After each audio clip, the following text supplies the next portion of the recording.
Shalom saudara, kita jumpa lagi dalam pengajaran hati manusia dalam tema hati manusia bagian yang ketiga, kematian orang percaya. Nah saudara, ini perlu sekali saudara-saudara yang sudah di dalam Tuhan perhatikan pengajaran ini. Karena semua kita akan mengalami lembah kekelaman ini.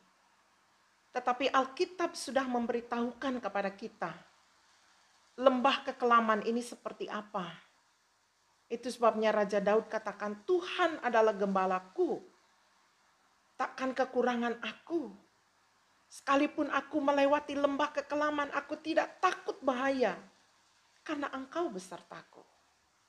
Dan karena Dia sudah memberitahu kepada kita, seperti apa itu lembah kekelaman itu. Nah saudara, mari kita melihat kebenaran ini bersama-sama. Sehingga ketika kita mengalami atau keluarga kita mengalami, kita sudah mengerti apa yang sedang dilewati oleh saudara kita. Dan bagaimana seharusnya kita bersikap. Karena kita pasti akan berjumpa dengan orang yang di dalam Tuhan. Jadi kalau saudara kita meninggal, dia di dalam Tuhan, kita sudah di dalam Tuhan, kita akan jumpa dia. Nah, apa definisi dari kematian? Definisi dari kematian adalah jiwa, roh meninggalkan tubuh ini. Dan itu diantar oleh malaikat Allah untuk dikumpulkan bersama-sama dengan Allah. Demikian firman Tuhan mengatakan. Jadi tubuh saja yang dikuburkan. Ya. Jadi kematian adalah berpisahnya tubuh dengan jiwa dan roh. Ya. Jiwa dan roh ini diantar oleh malaikat kepada Allah. Seperti dituliskan di dalam kitab Lukas bagaimana kematian dari Lazarus, orang miskin itu. Juga dituliskan dalam 1 Tesalonika pasal 4 ayat yang ke-14. Apa manfaat dari kematian? Rasul Paulus katakan, bagiku hidup adalah Kristus, mati adalah keuntungan. Jadi kematian adalah keuntungan. Apa keuntungannya? Karena kita berjumpa dengan Allah muka dengan muka. Apa keuntungannya? Kita sudah berhenti dari dunia ini. Dan itu merupakan kebahagiaan.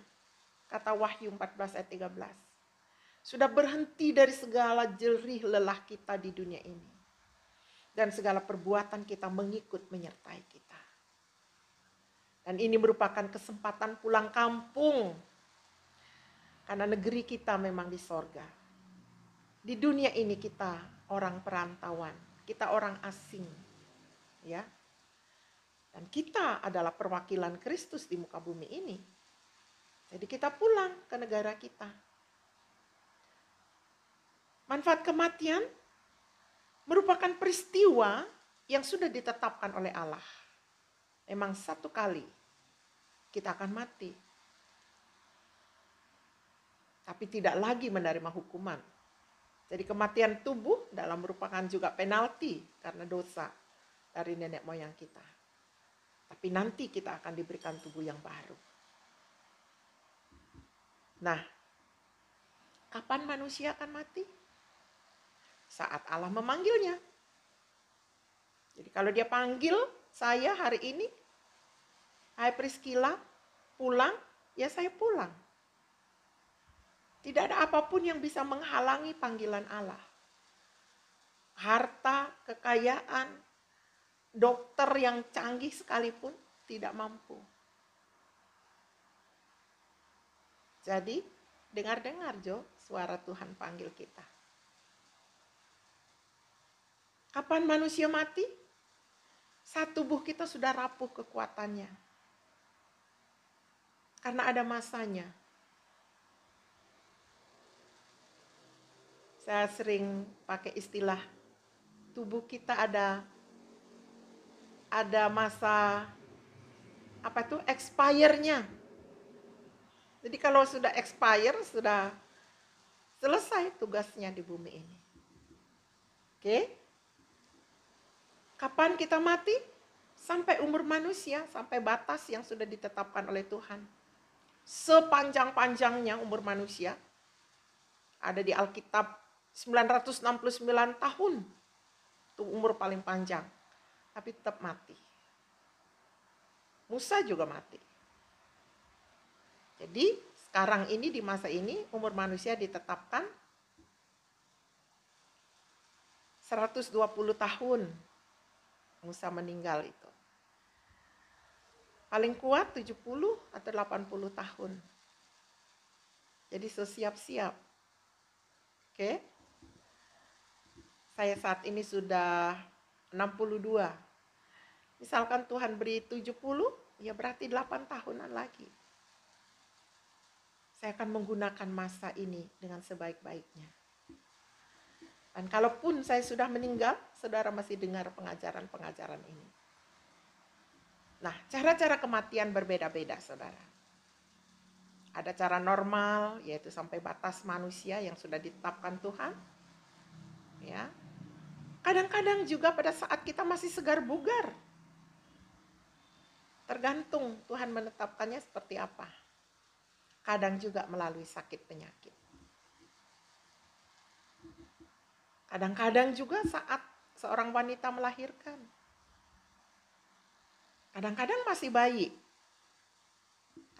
Kadang juga melalui sebuah musibah atau kecelakaan. Jadi bermacam-macam cara. Tidak menggeser saudara dari sorga. Para nabi pada masa yang lalu ada yang digergaji. Ya. Ada mungkin saudara mendengar, aduh kalau mati di laut dimakan ikan, waduh nanti nggak bangkit-bangkit. Enggak saudara, tubuh itu akan lenyap. Nanti saudara dikasih tubuh yang baru. Oke, baik. Jadi orang yang meninggal di dalam Tuhan dibawa ke sorga oleh roh. Oleh malaikat Allah dijemput. Tubuhnya dikubur, roh dan jiwanya dibawa bertemu dengan Allah. Jadi tidak sesat.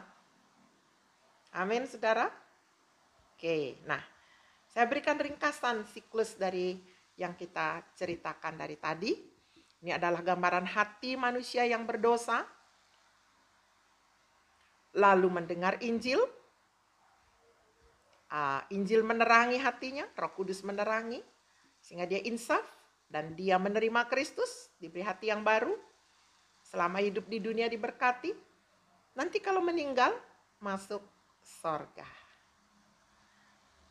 Jadi, saudara yang sudah menerima Kristus, selama masih hidup, mari kita berkarya. Jika waktu Tuhan memanggil kita, kita tutup mata, tubuh kita dikubur, dan roh dan jiwa kita dibawa oleh malaikat Allah kepada Allah. Amin. Sampai jumpa di Hati Manusia bagian keempat.